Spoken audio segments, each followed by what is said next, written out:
Hey, parents of teen drivers. Today we're going to be talking about whether or not you feel safe letting your kid drive long distances, especially when it comes to a commute for school.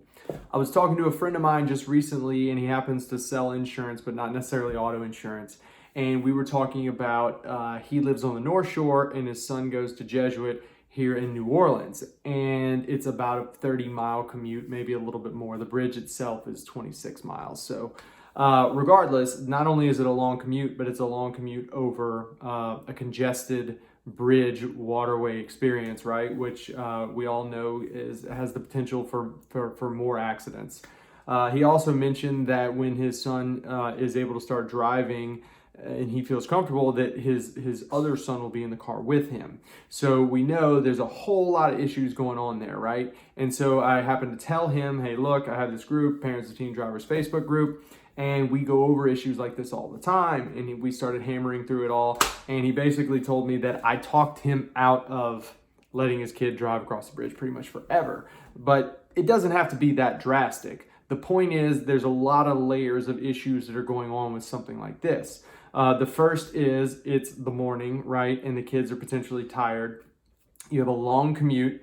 You have it in a congested, 2-lane highway that's going southbound or even northbound whenever they're coming back, which, they could be tired in the afternoons when they're coming back. There could be rush hour traffic going there and back, which adds more elements of a higher percentage of accidents happening or distracted driving. Whenever you add in the fact that another teen is going to be in the vehicle with them, that increases the chances for something to happen. We love the fact that carpool is a thing and people adhere to it, but having extra people in a vehicle tends to lead to more accidents. And so it lends itself, and especially if you're doing this morning after morning after morning and afternoon after afternoon, the chances become a lot higher that your teen is going to be involved in some type of accident. Hopefully it's something small, whatever, and then the percentages are out of your favor at that point.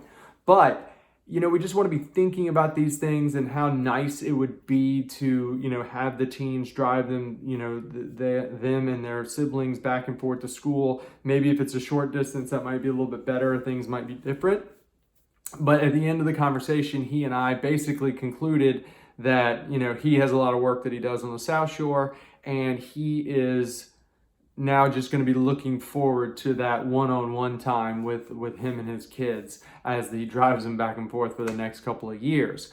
And so it's just one of those things where if we set ourselves up for success, just like anything in life, then the likelihood of things going well is higher.